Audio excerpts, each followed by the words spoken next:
فاسألوا أهل الذكر إن كنتم لا تعلمون۔ بسم اللہ الرحمن الرحیم۔ خدا کو ایک ماننا بظاہر ایک سادہ سی بات معلوم ہوتی ہے، لیکن الحاد یعنی ایتھیزم، خدا کا انکار اور شرک کے مقابلے میں ایک انقلابی عقیدہ ہے۔ الحاد یعنی اللہ کا انکار، خدا کا انکار انسان کو گناہوں پر جری بنا دیتا ہے، مطلب پرست بنا دیتا ہے، سیلفش بنا دیتا ہے۔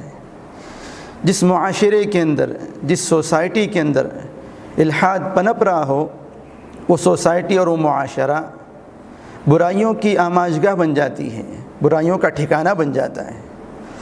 اور ملحد صرف اپنے ہی لیے نہیں بلکہ اپنے ارد گرد رہنے والوں کے لیے بھی خطرہ بن جاتا ہے، حتیٰ کہ اس کی ماں بہن کی عزتیں تک اس سے محفوظ نہیں ہوتی ہیں۔ اسی طرح دوسری طرف شرک یعنی ایک خدا سے زیادہ خداؤں کا تصور، یہ انسانیت، ہیومینٹی کی تذلیل اور ذلت کا ذریعہ ہے۔ وہ شخص جو ایک سے زیادہ اللہ کا قائل ہے، ایک سے زیادہ معبود کا قائل ہے، ایک سے زیادہ الہ کا قائل ہے، وہ ایسا بے حیا ہو جاتا ہے کہ اپنی قیمتی پیشانی کو، اپنے قیمتی سر کو معمولی چیزوں کے سامنے جھکانے میں بھی حیا محسوس نہیں کرتا، حتیٰ کہ کیڑے مکوڑوں تک کو اپنا معبود بنا لیتا ہے۔ تو ایک طرف الحاد جو معاشرے اور سوسائٹی کی بگاڑ کا ذریعہ ہے، اور دوسری طرف شرک جو انسانیت اور ہیومینٹی کی تذلیل کا ذریعہ ہے۔ ان دونوں کے مقابلے میں توحید ہے۔ توحید کا ماننے والا، موحد، ایک اللہ کو ماننے والا، وہ معاشرے کی اصلاح کا ذریعہ بھی بنتا ہے، معاشرے کی اصلاح کی کوشش بھی کرتا ہے، اس لیے کہ اس کے دل کے اندر اللہ تبارک و تعالیٰ کا ڈر ہوتا ہے، اس کے سامنے، اللہ کے سامنے جواب دہی کا احساس اس کے دل کے اندر ہوتا ہے۔ ہر قدم کے اوپر وہ یہ سوچتا ہے کہ جو میں کر رہا ہوں کیا وہ صحیح ہے یا نہیں ہے، صحیح اور غلط کو وہ پرکھتا ہے، پھر اس کے بعد جا کر کوئی کام کرتا ہے۔ جب انسان موحد ہو جائے، ایک اللہ کو ماننے والا ہو جائے، اور جس معاشرے کے اندر توحید وجود میں آ جائے، وہ معاشرہ ایک بہترین اور ایک مثالی معاشرہ بن جاتا ہے۔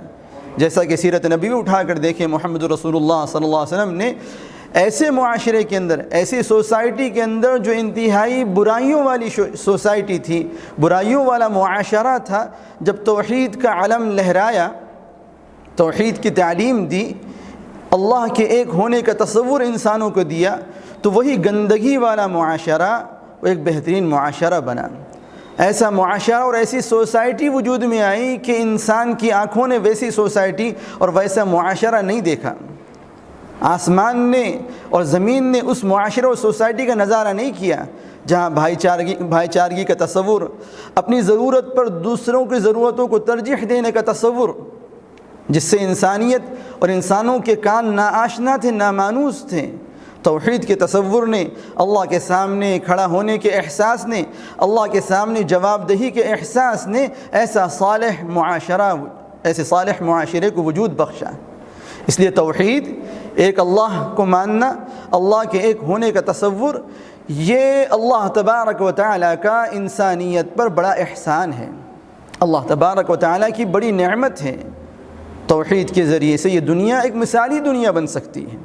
آج جو دنیا کے اندر برائیاں ہیں، جو فساد ہے، اس کی وجہ اللہ کا انکار، اس کی وجہ اللہ کے ساتھ اللہ کے غیر کو شریک کرنا۔ اگر سارے انسان اللہ کی ماننے والے بن جائیں، اللہ ہی کو ماننے والے بن جائیں، تو یہ معاشرہ پھر ویسا ہی معاشرہ بن جائے گا جیسا کہ محمد رسول اللہ صلی اللہ علیہ وسلم چھوڑ کر گئے تھے۔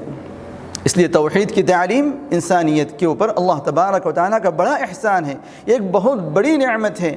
اللہ تبارک و تعالیٰ ہمیں اس نعمت کی قدردانی کی توفیق عطا فرمائے۔